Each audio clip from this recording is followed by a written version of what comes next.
Tonight, a Dundee ice hockey star dies while on holiday in Ibiza. It comes after an Aberdeen man died just 2 weeks ago after falling from a balcony at the same hotel.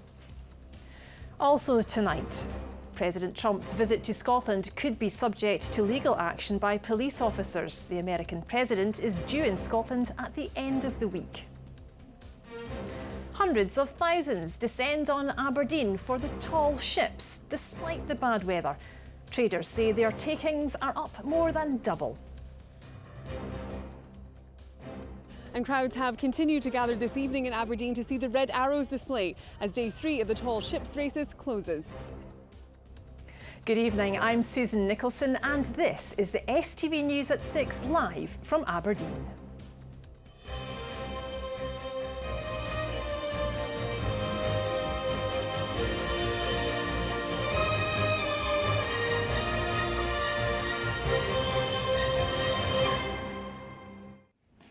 Good evening. Another Scot dies on holiday in Spain. Tributes have been paid to a 19-year-old ice hockey star from Dundee after he died in Ibiza in the early hours of this morning. Gary Kelly played for the Dundee Stars and the Aberdeen Lynx. Both have paid tribute to him, saying they're devastated at the loss of their hugely talented young player. Gary was staying at the Ibiza Rocks Hotel. It comes just a fortnight after Evan Thompson from Aberdeen died after falling from a balcony at the same hotel. Well, Finlay joins us in the newsroom. Finlay, what more do we know?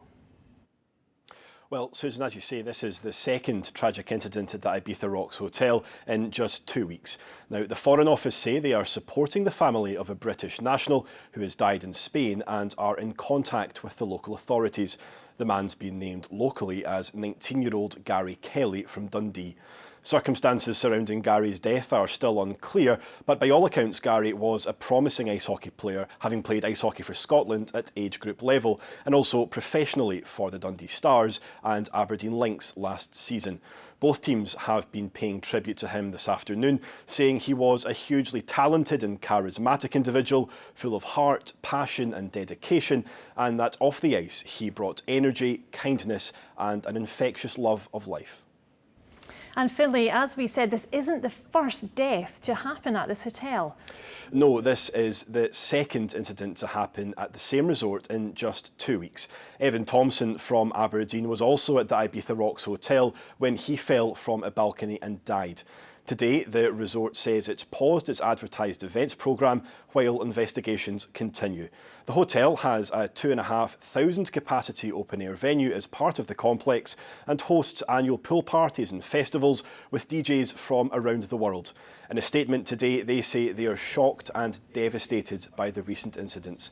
The Spanish authorities say for now, Gary's death appears to have been an accident and an investigation is underway.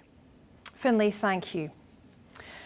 A 24-year-old man has appeared in court accused of attempting to murder his mother in the Highlands by repeatedly stabbing her on the head and body. Struan Fraser made no plea to the alleged offence at Inverness Sheriff Court today. He's expected to appear in court again within the next 8 days. 50-year-old Miss MacLeod was flown to Raigmore Hospital in Inverness after reports of a disturbance on Thursday evening. The way Police Scotland handles the visit of President Donald Trump could be subject to legal action from its own officers. The Scottish Police Federation, which represents 98% of the country's officers, is seeking legal advice. It believes the operation breaches legally binding workplace arrangements. Ollie Dickinson has more. The ring of steel around Donald Trump's visit to Scotland will be a tight one. Thousands of officers are expected to take part in the operation to keep the US president safe. But the body that represents Scottish officers has concerns over if those plans breach workplace agreements. We have an agreement reached for all officers in Scotland and the shifts they work and how they police Scotland. And there's certain parameters that the service have to follow. And if they don't follow them, then that's a breach of that agreement, which is legally binding. And if they breach that, then the only option to the SPF to protect its members is to go to court. Police Scotland has requested additional support from forces across the country. The latest is the Police Service of Northern Ireland, who say they are considering an approach balancing it with their own demands. Significant protests took place during the last presidential visit in 2018, with more expected this time around. Analysis of Scottish voters shows Donald Trump will find little support in Scotland. People who support reform and have higher levels of support for reform, or people who really like Nigel Farage, tend to only put Donald Trump about midway on that like to dislike scale. So even amongst the people who you would think would be the most supportive of Donald Trump, reform supporters, people who like Nigel Farage, they tend to only put Donald Trump in about the middle of that scale. The president will meet with both Sir Keir Starmer and John Swinney whilst here. The whisky industry is just one hoping their business case can be pushed with the president. The US is our biggest market, nearly £1 billion a year, and it's particularly important for our smaller members, who are often the first place they look to break into. So at the moment, we would estimate that the current situation on tariffs is costing us around £200 million a year as an industry. Donald Trump is expected to arrive in Scotland on Friday. The president will visit his golf resorts in Ayrshire and Aberdeen before leaving next week. Ollie Dickinson, STV News. Now, it happens in towns and cities across Scotland. The exploitation of vulnerable people for forced labour, often sexual. Now, the detective leading the latest investigation into human trafficking in Tayside says the problem is on the rise. Today, officers raided 4 properties and businesses in Dundee, making 4 arrests, as Callum Clark reports. Monday morning in the Lochee of Dundee. For months, police have gathered intelligence linked to this property.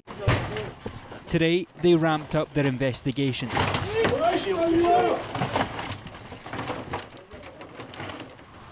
A short while later, the first of 2 arrests were made. Watch your head. Step up. Watch your head. Watch your head. This, a 35-year-old man, arrested in connection with human trafficking and drug supply. It's just gone 9:30 and officers have just raided one of the first of 4 properties and businesses in Dundee as part of their latest investigation into some of the most serious organised crime. Police warn that human trafficking is a crime which can go hidden behind closed doors. The exploitation of vulnerable people for forced labour, often sexual. Part of the stigma, I think, is that people assume human trafficking can only happen to foreign workers or people who have come into this country. That's not the case. It can be that people are trafficked in the UK and throughout the UK. Later on in the morning, detectives were once more bagging evidence. This time from a business in the Douglas area of the city.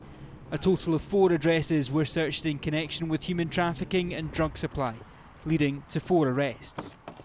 Is it something then that you're receiving more reports on now than ever? Yes, it is certainly something that's on the increase. We definitely are a lot better at dealing with it nowadays than we used to be, but it is something that's becoming more prevalent nowadays. Earlier this year, a Romanian gang were convicted of trafficking and raping 10 women in Dundee. Their victims trapped in a life of drugs, dependent on their abusers. Are you confident that everyone in this area that is linked to human trafficking will be caught? It's an ongoing problem, and it's something that we are working hard to try and eradicate, but it is part of serious and organised crime, and by that very nature it's a difficult thing to investigate. This latest investigation into human trafficking in Dundee is still ongoing. Detectives confident they can uncover more evidence into a deeply complex crime. Callum Clark, STV News. A dispute between a gender-critical nurse and a transgender doctor presented no risk to patients, a tribunal has heard. Nurse Sandy Peggy was suspended by NHS Fife after complaining of having to share a room with transgender doctor Beth Upton. NHS Service Manager Lottie Miles told today's hearing the incident was treated as a she said dispute, and that a suspension review into Miss Peggy found she would not treat transgender patients any differently. Now, hundreds of thousands of people descended on Aberdeen over the weekend to celebrate the tall ships races. The wet weather didn't dampen spirits, and business leaders say trade has more than doubled as people turned out to see the historic vessels. Well, tomorrow is the final day of the races, and the 49 ships will sail out of Aberdeen Harbour during the parade of sail from 10 o'clock, setting off on the way to Norway. Hayley has been covering the races for all of us since the start and joins us now live from the harbour. Hayley, you've had a busy weekend. How's it been? Oh, it has been incredibly busy, Susan, but the vibe in the city has been absolutely electric, and today has been no different. And just half an hour ago, this Balnagas golf course, it was also really busy as well as people tried to catch a glimpse of the Red Arrows display. And I say glimpse because, as you can see behind me, it is quite cloudy. It was even foggier about half an hour ago, but we do have a couple of pictures to show you later on in the programme. But first, tonight, we have been hearing from some of the businesses about their bumper weekend of trade, and we also have a tale of homecoming about one of the Aberdeen ships. The yellow weather warning and grey skies didn't put visitors off, as hundreds of thousands joined in the tall ship celebrations. And businesses have absolutely had a boost.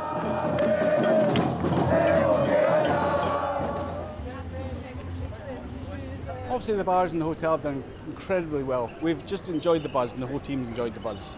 We've been fully booked in the hotel in the Royal Athenaeum Suites. We've been very lucky. And the visitors coming in have been very positive about the whole experience. So Aberdeen can do it, and we just need to push on from here. I've spoken to various different businesses from around the city centre. They all reporting breaking records both in revenue and footfall, and new visitors to their venues, which is very important for them to carry that forward. Business leaders say the tall ships races is pivotal for Aberdeen. Well, I think it's crazy that it's taken 28 years to bring this festival back to the city. We all see the enthusiasm for it. I would love to see it go on some sort of 4 or 5 year cycle when it comes to Aberdeen on that period, because I know that's the way that Antwerp worked. Some have suggested as many as 500,000 people visited the city across the weekend. But with the extra crowds, there were some complaints over public transport. ScotRail say they did add 8 more services from Inverurie to Aberdeen, whilst local bus services from Stagecoach and First reported tens of thousands of passengers and said they put on extra services to help accommodate. The crowds also enjoyed getting up and close with the 49 vessels in this historic harbour, one of which is the Malcolm Miller, one of the last of her kind to be built in Aberdeen in 1967. And that is your... That's my father there. He was a welder. Okay. Keith Grimmer's late father Benjamin helped to build her, and in 1994 he sailed on her. He basically welded in the main mast. That was his job once it was blessed, and the farthings were put in on board, and then the mast was lowered in the top of the farthings, and they're still there, I believe. He's scared of the water as well, believe it or not, but he was always keen to be on board the ship. It's nice to have it back to where it was built in the first place. With the spectacle enjoyed by hundreds of thousands across Aberdeen, businesses hope the boost in trade won't sail away with the fleet and will continue in the months to come.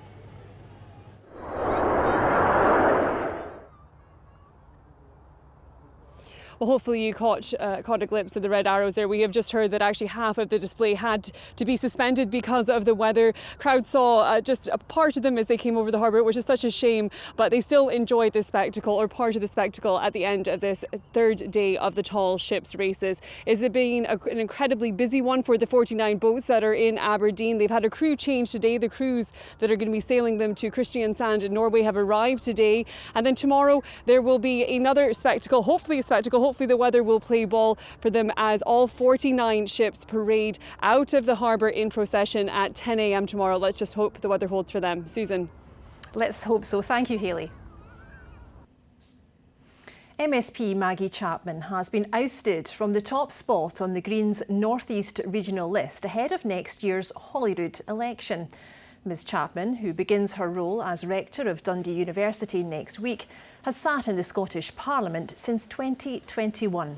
After a ballot of party members, activist Guy Ingerson placed top of the list. Party co-leader Lorna Slater said the group of selected candidates can deliver real change at Holyrood. Voters will go to the polls in May. The fire service is beginning a series of public consultations in Fife over potential cuts in the region. Proposed changes include taking away one of 2 whole-time engines based in Lochgelly and not replacing one from either Glenrothes or Methil. Across the country, more than 160 firefighter posts are at risk. The fire service says it has to review the way it operates because of increasing running costs. The first public event is being held in Glenrothes this evening. The RNLI says it's dealing with an increase in call-outs to paddleboarders in distress. It comes after the death of a 15-year-old boy at a Fife loch last month. Experts are telling STV News it's a great sport, but one which requires the right kit and conditions. Lewis Meahy reports. The weather so far this summer has provided plenty of opportunity to take to Scotland's water to enjoy sports like paddleboarding, but it's not without its risks. Earlier this month, a 15-year-old died in Fife while paddleboarding on Loch Orr. Alexander McNabb's family described him as an adventurous, bold, hard-working and ambitious boy. It was a tragic reminder of how dangerous the water can be. That's why I've come to Silver Sands Beach in Fife to learn from an expert like Callum. So I'm wearing thermal insulation in the way of a wetsuit. Yeah, so this is a neoprene wetsuit. It's a specialist bit of kit which is worn next to your skin. I've got a cagoule, and importantly, I've got some sort of personal flotation device which just makes me float if I fall into the water. You also have on you a pouch to have your phone in. Why is that important? Yeah, there's 2 important takeaways from this. One is about wind direction and establishing what's happening with the wind. And the second one is having a means of communication when you get on the water. Looking at where you're going to head. And if you feel the wind on your face, that's what we call an onshore wind, and it's cool in the gang, we can go with that. But if we feel the wind on our back or the back of our heads, that means the wind's blowing offshore. And the golden rule for stand-up paddleboarding is we just don't take to the water when it's an offshore wind. Nice and wide with your knees, that's it. That's cool. Again, Lewis, just spin your paddle round 380 degrees, that's it. It can be a steep learning curve. Some people can make this look easy, probably not me. It really isn't. So the experts are saying as much as they want you to take your opportunity to enjoy this, you need to be prepared before you head out into the open water. If we kneel down, then it means that we're reducing our centre of gravity, which makes us more stable. If that doesn't work, it could be that we adopt what we call the prone paddling position, and we use our arms in the front crawl, a little bit like a surfboard. The RNLI say they've been called out to a number of incidents in recent months. The charity says advice is easy to find on their life-guarded beaches, like this one in Burnt Island. We're all very friendly. I'm more than happy to just give some pointers, some information, like local information or tips on how to do paddleboarding. So yeah, perfect. If people want to come and say hello. With a spot of luck, we should hopefully still get plenty of warm weather before the end of the summer. The message is to get out and enjoy the beautiful beaches and lochs that Scotland has to offer, but to do so safely. Lewis Mickey, STV News, Fife. Well, it's time for all the sport now with Stephanie.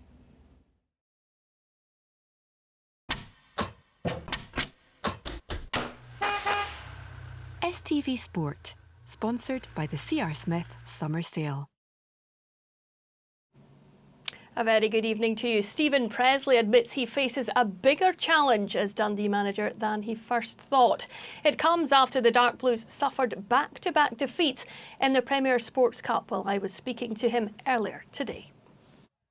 A 1-0 defeat to Alloa marked Stephen Presley's second successive defeat to lower league opposition and leaves Dundee with no chance of progressing in the Premier Sports Cup.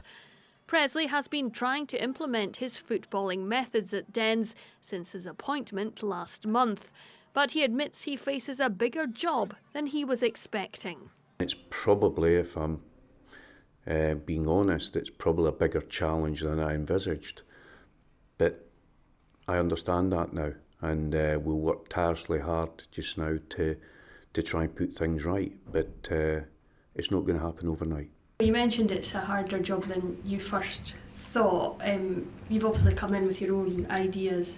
Have you had to change that at all in your approach to how you see things going forward now? Absolutely. And I think that's, as a younger coach, I think that I was very much a coach that this is the way we want to play. and we're going to pursue this way. But the more I've learned, the more I've seen, you have to be adaptable. And I'm trying to be adaptable at the moment, not around the principles that I believe in, but around the formations, certain aspects of the performance. We have to be adaptable, because one of the things that's most important is getting the best out of the individuals. The results have seen Presley come in for criticism from the Dark Blues support, but the Dens Park boss has this message for fans. I know it's difficult at times, but to show an element of trust in us that we'll get there, because it is very early. But I'm also a realist, and I understand that any adverse results brings negativity, and that's how football is. I'm never going to change that. So the message to the supporters isn't that they shouldn't vent that. That's normal. It's just to understand and have some perspective as to where we are moving forward.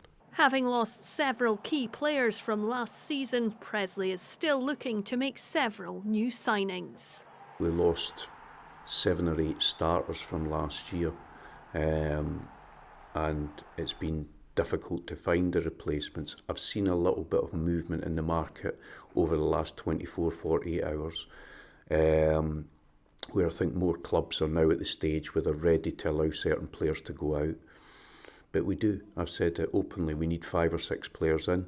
When we get them in, I'm unsure, but we are actively working really hard on recruitment. Well, their city neighbours Dundee United will face either Dejicic of Montenegro or Austrian side Rapid Vienna. That's if they overcome Unestrassen, who visit Tannadice on Thursday in the Europa Conference League. Meanwhile, Rangers are gearing up to host Panathinaikos in the Europa League tomorrow night. It's not going to be a season-defining game. It's not. So it's a really, really big game. But the season is a long season. We'll be defined by what we do between now and May. So you can build it up to be that. It's a big game. Every game for Rangers is a big game. Every game is a must-win at Rangers. But it's not season-defining. The squad will look very different in 4 or 5 weeks. I'm convinced of that. But the team we have now, the squad we have now, we have to put in a performance that looks like us, feels like us, and one that we can build off and ultimately win the game. Golf now, and Robert McIntyre believes he can win a major after back-to-back top 10 finishes. The Scot tied for 7th at the Open Championship at Royal Portrush on 10 under par. That's 7 shots behind winner Scotty Scheffler. I know I've got the game. I said it yesterday, it's just I feel like it's a matter of time if I just keep piecing it all together. I'm a far better equipped golfer. I feel like in another week and I piece these things together. For me, looking now, it's been a great performance, a good result, but it's another kind of reassurance that I'm in the right place. Rugby now, and 6 Scots have been named in tomorrow's Lions warm-up match. That's after Finn Russell helped them to a first test win over Australia in Brisbane. The Scots set up Sione Tuipulotu for the opening try in the 27-19 win. Great, yeah. I thought the combination of the two of them together, Jamison and Finn, really controlled the game, and they didn't get bored of doing the right thing. But when they were able to show the best of themselves, and we know what they've got in the locker as far as the point of difference concerned, it came out every now and again, and that's the brilliance of the two. That's all the sport from me for tonight.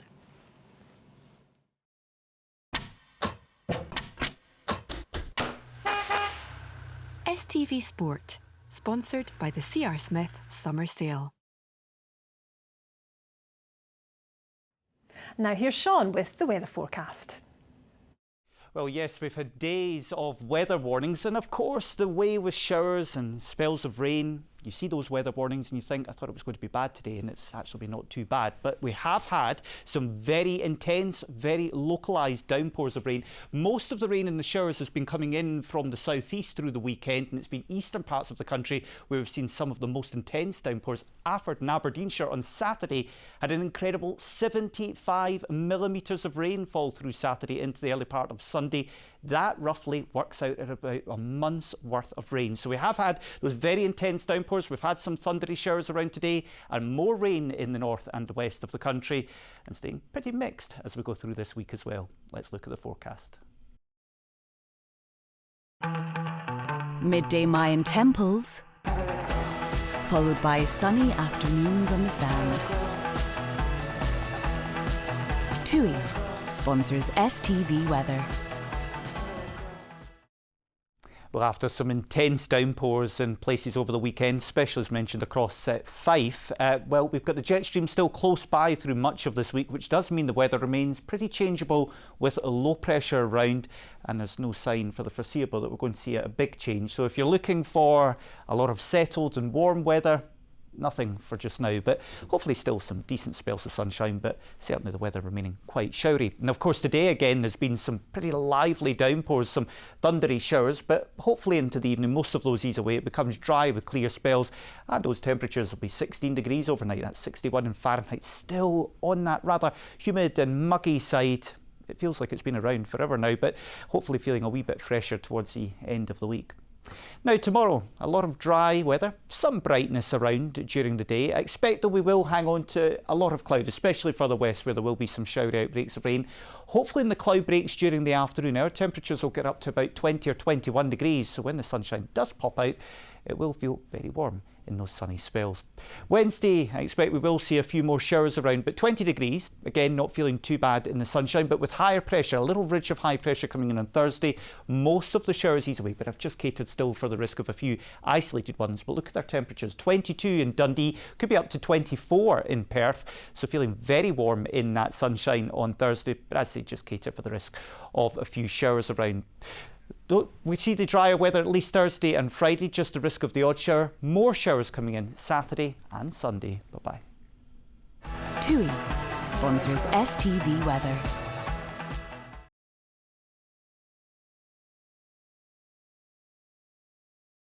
I'll be back with the late news headlines just after 10:30. From everyone here, have a very good evening.